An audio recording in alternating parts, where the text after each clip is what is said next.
নমস্কাৰ আপোনালোক সকলোকে স্বাগতম জনাইছো মই মজিদ বন্ধুসকল পলকতে চাওঁ আহক আজি সন্ধিয়াৰ 7টা গুৰুত্বপূৰ্ণ খবৰ। প্ৰথমটো খবৰ, আজি হৈছে 26 জুলাই কাৰ্গিল বিজয় দিৱস। দেশজুৰি পালন কাৰ্গিল বিজয় দিৱস।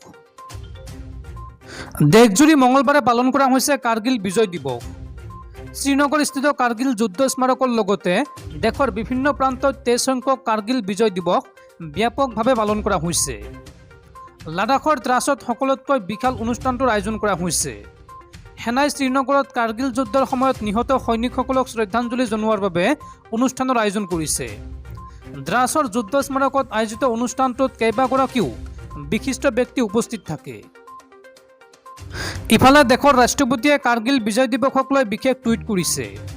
নতুন ৰাষ্ট্ৰপতি দ্ৰৌপদী মুৰ্মুৱে কাৰ্গিল বিজয় দিৱসৰ লগত সংগতি ৰাখি কয় যে কাৰ্গিল বিজয় দিৱস হৈছে সশস্ত্ৰ বাহিনীৰ অসাধাৰণ বীৰত্বৰ প্ৰতীক আৰু ভাৰত মাতৃৰ সুৰক্ষাৰ বাবে প্ৰাণ দিয়া বীৰ সৈনিকসকলৰ ওচৰত জনসাধাৰণ সদায় ঋণী হৈ থাকিব।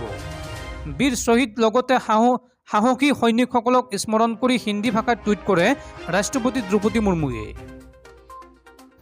পৰৱৰ্তী খবৰ, ছাত্ৰ ছাত্ৰীসকলৰ বাবে ডাঙৰ খবৰ।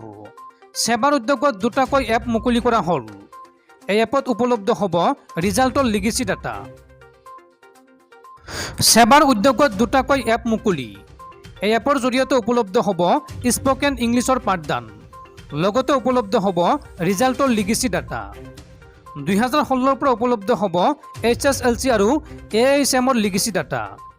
এপ মুকলি অনুষ্ঠানত উপস্থিত থাকে শিক্ষামন্ত্ৰী ডক্টৰ ৰণোজ পেগু আৰু লগতে শিক্ষা উপদেষ্টা ডক্টৰ ননীগোপাল মহন্তৰ লগতে শিক্ষা বিভাগৰ শীৰ্ষ আমলা বিষয়া।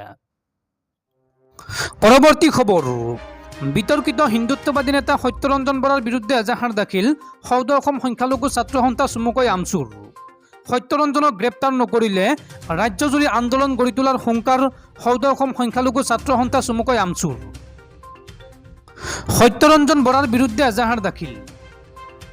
বৰপেটা থানাত এজাহাৰ দাখিল কৰিলে আমচুৱে।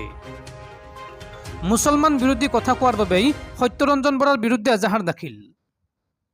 সত্যৰঞ্জনৰ মন্তব্য ইছলাম ধৰ্মাৱলম্বী লোকৰ অনুভূতিত আঘাত হনাৰ অভিযোগ আমচুৰ।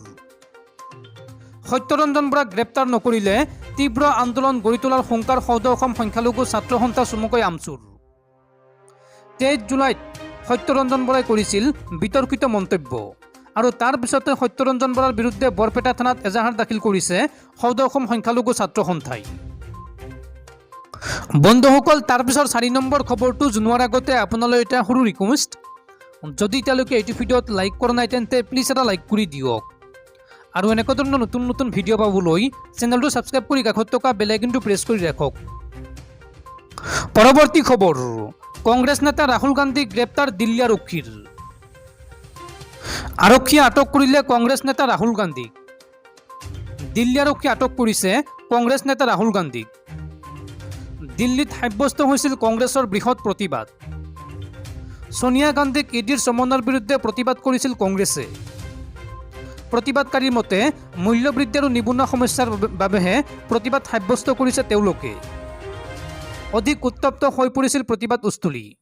তাৰ পিছতে কংগ্ৰেছ নেতা ৰাহুল গান্ধীক গ্ৰেপ্তাৰ কৰিছে দিল্লী আৰক্ষীয়ে। পৰৱৰ্তী খবৰ, বিজ্ঞান গণিত ইংৰাজীৰ শিক্ষাৰ বাবে শীঘ্ৰে মুকলি হ'ব এপ। ৰাজ্যৰ 65,000 শিক্ষকক দিয়া হ'ব টেবলেট। এই বৃহৎ ঘোষণা ৰাজ্যৰ শিক্ষামন্ত্ৰী ডক্টৰ ৰণোজ পেগুৰ।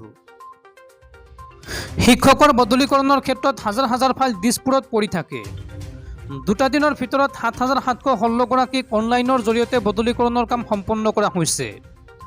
এটা পৰ্টেলৰ জৰিয়তে প্ৰথম পৰ্যায়ত বদলি কৰা হৈছে। দ্বিতীয় পৰ্যায়ৰ বদলীকৰণৰ কাম 2 এদিনতে আৰম্ভ হ'ব। এই মন্তব্য কৰিছে শিক্ষামন্ত্ৰী ডক্টৰ ৰণোজ পেগুৱে। শিক্ষামন্ত্ৰীয়ে কয় যে কাকো সাক্ষাৎ নকৰাকৈ, তামোল এখন নোখোৱাকৈ অনলাইন পৰ্টেলৰ জৰিয়তে হৈছে এই কাম। প্ৰথমে বদলীকৰণ, তাৰ পিছত শিক্ষক নিযুক্তিকৰণ প্ৰক্ৰিয়া আৰম্ভ হৈছে। আঙুলিৰ মূৰত এতিয়া সেৱাৰ ৰিজাল্ট, মাৰ্কশ্বিট সকলো ব্যৱস্থা হৈছে। মেনেজমেণ্টৰ কাৰণে এটা পৰ্টেলৰ ব্যৱস্থা সোনকালে কৰা হ'ব। অনলাইন শিক্ষাৰ আন্তঃগাঁথনিৰ বাবে কাম কৰি আছে চৰকাৰে। প্ৰত্যেকখন বিদ্যালয়ত ডিভাইচ দিয়াৰ ব্যৱস্থা কৰা হৈছে। এইবাৰ সমগ্ৰ শিক্ষা অভিযানৰ জৰিয়তে 65,000 শিক্ষকক টেবলেট দিয়াৰ বাবে ধন ধাৰ্য কৰা হৈছে। খুব কম খৰচত বাইজুৰ দৰে এপ প্ৰস্তুত কৰি আছে। বিজ্ঞান, গণিত, ইংৰাজীৰ শিক্ষা প্ৰদান কৰা হ'ব। আহি থকা দিনত অনলাইনৰ লগতে অফলাইন শ্ৰেণীকোঠা থাকিব। শীঘ্ৰে শিকন নামৰ এটা নতুন এপ মুকলি কৰা হ'ব। এই মন্তব্য কৰে ৰাজ্যৰ শিক্ষামন্ত্ৰী ডক্টৰ অনুজ পেগুৱে। পৰৱৰ্তী খবৰ, ৰাজ্যত পুনৰ দ্ৰুতগতিত বৃদ্ধি পাইছে মহামাৰী কৰোনা ভাইৰাছৰ সংক্ৰমণ। বিগত 24 ঘণ্টাত অসমত নতুনকৈ পুনৰ 700ৰো অধিক লোক আক্ৰান্ত হৈছে মহামাৰী কোভিড-19ত। ৰাজ্যত প্ৰতিদিনে বৃদ্ধি পাইছে কোভিড ৰোগীৰ সংখ্যা।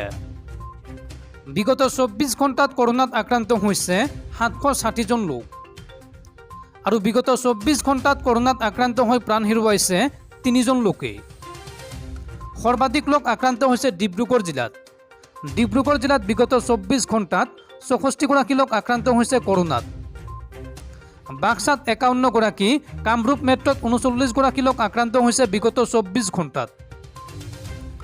বৰপেটাত 26 জন, বিশ্বনাথত 42 জন, বঙাইগাঁৱত 17 জন লোক আক্ৰান্ত হৈছে বিগত 24 ঘণ্টাত।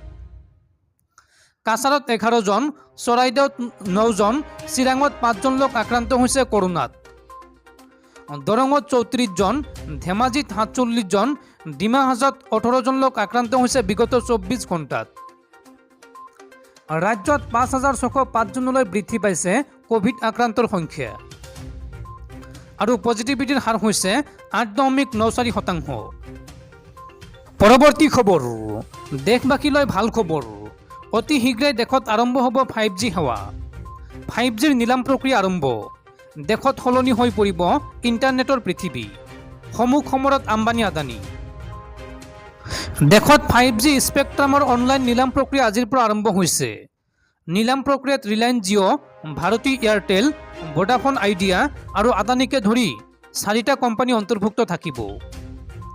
এই সময়ছোৱাত 4.3 লাখ কোটি টকাৰ 72 গিগাহাৰ্জ স্পেক্ট্ৰামৰ বাবে নিবিদা প্ৰস্তুত কৰা হ'ব। নিবিদা প্ৰক্ৰিয়া আজি অৰ্থাৎ 26 জুলাই মঙলবাৰে পুৱা 10 বজাত আৰম্ভ হৈছে আৰু সন্ধিয়া 6 বজালৈকে চলিব। ডিউটিৰ সূত্ৰ মতে 5G স্পেক্ট্ৰামৰ বাবে নিবিদা আৰু নিবিদাকাৰীসকলৰ ৰণনীতি নিলাম প্ৰক্ৰিয়াত কিমান সময় লাগিব তাৰ ওপৰত নিৰ্ভৰ কৰিব। বিশেষজ্ঞসকলৰ মতে নিলাম প্ৰক্ৰিয়া 2 দিন ধৰি অব্যাহত থাকিব। বৰ্তমানৰ টেলিকম সেৱা প্ৰদানকাৰী company Reliance Jio', Bharti Airtel আৰু ভোডাফোন আইডিয়াৰ সৈতে প্ৰথমবাৰৰ বাবে টেলিকম খণ্ডত প্ৰৱেশ কৰা গৌতম আদানী এণ্টাৰপ্ৰাইজেছেও 5G স্পেক্ট্ৰাম নিলামৰ সময়ত নিবিদা দিব।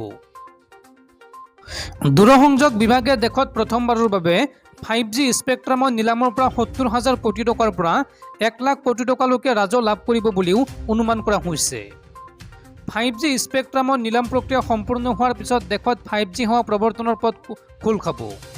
বিশেষজ্ঞসকলৰ মতে স্পেক্ট্ৰাম নিলামৰ পিছত এই বছৰৰ শেষৰ ফালে দেশত 5G সেৱা আৰম্ভ হ'ব পাৰে। কাৰিকৰী বিশেষজ্ঞসকলৰ মতে বৰ্তমান দেশত উপলব্ধ 4G সেৱাতকৈ 5G সেৱা 10 গুণলৈকে দ্ৰুত হ'ব। 5G সেৱাৰ বাণিজ্যিক আৰম্ভণিৰ পিছত দেশত ইণ্টাৰনেট ব্যৱহাৰৰ অভিজ্ঞতা যথেষ্ট পৰিৱৰ্তন হ'ব। 5G সেৱা প্ৰৱৰ্তনৰ লগে লগে স্বাস্থ্য সেৱা খণ্ডতো এক নতুন বিপ্লৱ আহিব বুলি আশা কৰা হৈছে। পৰৱৰ্তী খবৰ, ৰাজ্যত নতুনকৈ কোনো বিদ্যালয় প্ৰাদেশিকীকৰণ নহয়।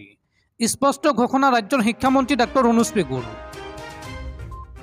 ৰাজ্যত নতুনকৈ কোনো বিদ্যালয় প্ৰাদেশিকীকৰণ নহয়। প্ৰাদেশিকীকৰণ আইন 2017ৰ আওতাত অহা বিদ্যালয়সমূহৰ প্ৰাদেশিকীকৰণ হ'ব। যদি কোনো বিদ্যালয় থাকি গৈছে তেন্তে প্ৰাদেশিকীকৰণ হ'ব। ইতিমধ্যে ৰাজ্যৰ 26,000 গাঁৱৰ বিপৰীতে 48,000 বিদ্যালয় আছেই। বিদ্যালয় একত্ৰীকৰণ সম্পৰ্কত শিক্ষামন্ত্ৰীৰ গুৰুত্বপূৰ্ণ মন্তব্য। মাধ্যমিক বিদ্যালয়ত 100তকৈ কম ছাত্ৰ ছাত্ৰী থকা 1000 বিদ্যালয় আছে ৰাজ্যত। ছাত্ৰ ছাত্ৰী নথকা বিদ্যালয় একত্ৰীকৰণ হ'বই। ছাত্ৰ ছাত্ৰী থকা বিদ্যালয়ত একত্ৰীকৰণ নহয়। এই ক্ষেত্ৰত দূৰত্ব প্ৰাসংগিক নহয়। আদৰ্শ বিদ্যালয়সমূহ চৰকাৰী সংস্থাসমূহৰ দ্বাৰা পৰিচালিত হ'ব। এই মন্তব্য ৰাজ্যৰ শিক্ষামন্ত্ৰী ডক্টৰ অনুজ পেগুৰ। পৰৱৰ্তী খবৰ, কোনোদিনে নোহোৱা নোপোজা ঘটনা সংঘটিত হৈছে এইখন দেশত। টকাৰ বিনিময়ত চাকৰি নহয়, এইবাৰ টকাৰ বিনিময়ত ৰাজ্যসভাৰ সাংসদ বা ৰাজ্যপালৰ পদ। 100 কোটি টকাৰ বিনিময়ত ৰাজ্যসভাৰ সাংসদ বা ৰাজ্যপালৰ পদ। CBR জালত পৰিল ভুৱা চক্ৰৰ 4জন। শুনি আচৰিত লাগিলেও সঁচা ঘটনা। আপুনি ধনৰ বিনিময়ত চাকৰি দিয়া চক্ৰৰ বিষয়ে নিশ্চয় শুনিছে, কিন্তু ধনৰ বিনিময়ত ৰাজ্যসভাৰ আসন বা কাৰোবাক ৰাজ্যপাল বনোৱা চক্ৰৰ বিষয়ে নিশ্চয় শুনা নাই। CBIয়ে তেনে এটা চক্ৰ ধৰা পেলাই 4জন লোকক গ্ৰেপ্তাৰ কৰিছে। CBIৰ সূত্ৰই প্ৰকাশ কৰিছে যে 100 কোটি টকাৰ বিনিময়ত ৰাজ্যপাল আৰু ৰাজ্যসভাৰ সদস্য কৰাৰ প্ৰতিশ্ৰুতি দিয়া হৈছিল। CBIৰ দ্বাৰা তেনে এটা চক্ৰই ধৰা পৰিছে। এই চক্ৰটোৱে দেশৰ বিভিন্ন ৰাজ্যত তেওঁলোকৰ কাম চলাই আছিল। CBIয়ে ইয়াৰ এজাহাৰত উল্লেখ কৰিছে যে মহাৰাষ্ট্ৰৰ লাতুৰৰ কমলাকৰ প্ৰেম কুমাৰ, কৰ্ণাটকৰ বেলগামৰ ৰবীন্দ্ৰ নায়ক, দিল্লীৰ মহেন্দ্ৰ পাল আৰোৰা, অভিষেক বুঢ়া আৰু মহম্মদ ইজাজ খান এই চক্ৰটোত জড়িত আছিল। CBIয়ে দাবী কৰে যে কমলাকৰ প্ৰেম কুমাৰে নিজকে CBI বিষয়া হিচাপে পৰিচয় দিছিল।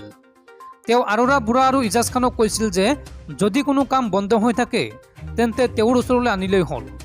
ৰাজ্যসমূহৰ পৰা দিল্লীলৈকে তেওঁৰ সকলোতে হাত আছে, সকলো সমাধান হৈ যাব, মাত্ৰ ইয়াৰ বাবে ধন খৰচ কৰিব লাগিব। CBI বিষয়া আৰু প্ৰভাৱশালী ব্যক্তি হিচাপে আত্মপ্ৰকাশ কৰি তেওঁলোকে তেওঁলোকৰ প্ৰস্তাৱৰ ধনাঢ্য লোকসকলৰ ওচৰলৈ লৈ গৈছিল। কোৱা হৈছিল যে যদি তেওঁলোকে ধন খৰচ কৰে তেতিয়াহ'লে তেওঁলোকে যিকোনো চৰকাৰী সংস্থাৰ অধ্যক্ষ, ৰাজ্যসভাৰ সাংসদ আৰু আনকি ৰাজ্যপালো বনাব পাৰে। তেওঁলোকে আনকি ৰাজ্যসভাৰ সাংসদ কৰাবলৈ 100 কোটি টকালৈকে দাবী কৰিছিল। CBIৰ ওচৰত তথ্য আছিল যে যদি কোনোবাই তেওঁলোকৰ ওচৰলৈ কোনো কামৰ বাবে আহে তেন্তে ৰাজ্য বা কেন্দ্ৰৰ এজন প্ৰভাৱশালী মন্ত্ৰী আমোলাৰ নাম ব্যক্তিজনক কোৱা হয়। কোৱা হৈছিল যে অভিষেক বুঢ়াৰ জৰিয়তে তেওঁলোকৰ সৈতে যোগাযোগ কৰি দিয়া হ'ব। আনকি জানিব পৰা মতে স্বয়ম্ভু CBI বিষয়া কমলাকৰ প্ৰেম কুমাৰে জ্যেষ্ঠ আৰক্ষী বিষয়াসকলকো দাবী ধমকি দি কামবোৰ আদায় কৰিছিল। কিন্তু শেষ ৰক্ষা নহ'ল। CBIয়ে কেইবাখনো ৰাজ্যত অভিযান চলাই চক্ৰটোৰ 4জন লোকক ইতিমধ্যে আটক কৰিছে।